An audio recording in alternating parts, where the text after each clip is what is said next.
Certa vez, o Baal Shem Tov, líder do movimento racídico, como ele costumava fazer diversas ocasiões, saiu na véspera do Shabat com dois de seus alunos.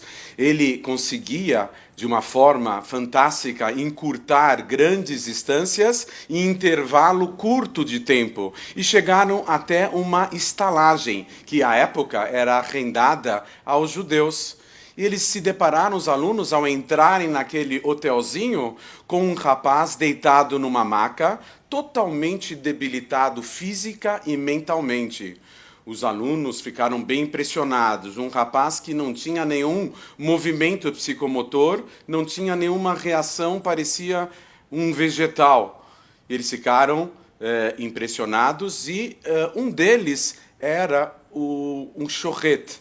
E o costume era que o Baal Shem Tov comia a carne abatida dele, o Baal Shem Tov verificava a sua faca, e eles conseguiram identificar na proximidade do local um bezerro. Levaram ao Baal Shem Tov com uma pergunta da Halachá, da lei judaica. O bezerro tinha uma má conformação. O mestre, com seu olhar brilhante, disse o seguinte: vão e perguntem ao rapaz que está na entrada da estalagem. Eles não entenderam nada, mas o desejo do mestre é uma ordem, e foram perguntar àquele rapaz. E colocaram o bezerro bem na frente do rapaz.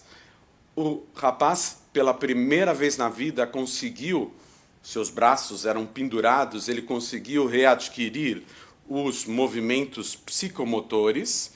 Ele conseguiu centrar os seus olhos, que não tinham foco, no animal na sua frente. Ele conseguiu deglutir a sua própria saliva excedente e, pela primeira vez na vida, ele disse uma palavra, kosher. Essa foi a primeira palavra da vida daquele rapaz, a primeira e a última. Com uma síncope repentina, ele acabou morrendo na frente daqueles dois alunos do mestre. Eles levaram o maior susto, não entenderam nada, e o mestre logo os orientou a providenciar um enterro antes mesmo do Shabat. É claro que eles abateram aquele bezerro, e o mestre, estranhamente, naquele Shabat, estava muito feliz, efusivo, cantou, disse palavras impressionantes de Torá, e ele dançou em várias melodias o Shabat inteiro, e eles não estavam entendendo absolutamente nada. Eles voltaram para casa na saída do Shabat, e como era costume, todo sábado à noite, eles inquiriam, perguntavam ao mestre sobre dúvidas durante a semana, durante o Shabat, e era a grande ocasião do Baal Shem Tov esclarecer aquele mistério. E o Baal Shem Tov, como toda a história racídica, onde há uma história dentro da outra, ele começou a esclarecer que numa terra longínqua, há anos atrás, vivia num pequeno lugarejo um tzadik, uma alma totalmente iluminada. Era véspera de Pesach e, coincidentemente, era também o rabino principal do local, aquele que respondia a leis judaicas. Era a véspera de Pesach, onde as providências são muito grandes, e veio uma senhora perguntar sobre uma galinha, se ela estava kasher. O rabino, ele já sabia a resposta, mas o procedimento pessoal dele era abrir vários livros e mostrar textualmente a resposta. Só que naquele dia, a véspera de Pesach, ele não tinha esse tempo hábil. Então ele pediu que aquela senhora largasse a galinha e que pegasse outra galinha lá do puleiro dele mesmo, que havia no fundo de sua casa. Depois de 120 anos de uma vida avançada, com muita saúde, esse tzadik chegou ao mundo da verdade. Estava prestes a adentrar o paraíso, quando se revelou na entrada, como uma verdadeira barricada, uma espiritualidade irreconhecível, impedindo o acesso ao Gan Eden, ao jardim do Éden espiritual. O rabino lhe perguntou: quem é você? E essa espiritualidade, ele respondeu: eu sou a alma daquela ave que estava kasher, e, no entanto, o Senhor impediu que eu pegasse com minha espiritualidade uma carona na espiritualidade daquelas pessoas da família que iriam consumir a minha carne e, angariando as energias a partir de mim, iriam me elevar totalmente com as várias mitzvot, os vários preceitos que são praticados na noite do Seder de Pesach. O Senhor foi o responsável por eu não ter sido elevada. Como é sabido que o Todo-Poderoso, ele é meticuloso com o Sadikim, com a precisão da espessura de um fio de cabelo.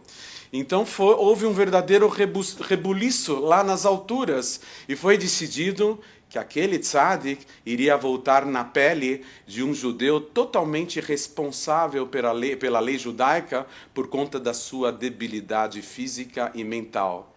E aquela ave ia voltar na pele daquele bezerro. E o Baal Shem Tov já sabia de tudo isso. Como ele está contando, relatando, ele só fez um encontro entre aquela espiritualidade e aquele tzadik. E por que o Baal Shem Tov estava especialmente alegre naquele Shabat? Porque ele viu a alma daquele tzadik, depois de cumprir a missão com uma única palavra, kosher, ele viu a alma adentrando o paraíso celestial. Na verdade, o que nós concluímos dessa história é que não sabemos absolutamente nada sobre a alma que se esconde por trás de cada pessoa, de cada judeu. Não sabemos com quem estamos lidando. E o Rebbe de Lubavitch, o grande líder da nossa geração, parafraseando o grande cabalista Yitzhak Luria, o Arizal, disse que as nossas almas são antiquíssimas e já cumpriram com a maior parte da sua missão em ocasiões presságias, em ocasiões anteriores. E, na verdade, essas almas tão elevadas que muitas vezes se encontram distantes da tradição judaica, vieram justamente para essa geração para receberem as faces do Mashiach, do tão esperado Mashiach. O Rebbe, ele disse que nós somos a última geração do exílio e a primeira geração da redenção. E com atos de bondade e solidariedade humana, nós vamos agilizar o máximo esse processo, quando então a humanidade inteira vai alcançar uma excelência em termos de paz, de harmonia, e então nós vamos poder servir a um único Deus universal, reveladamente, de todo o coração, se Deus quiser.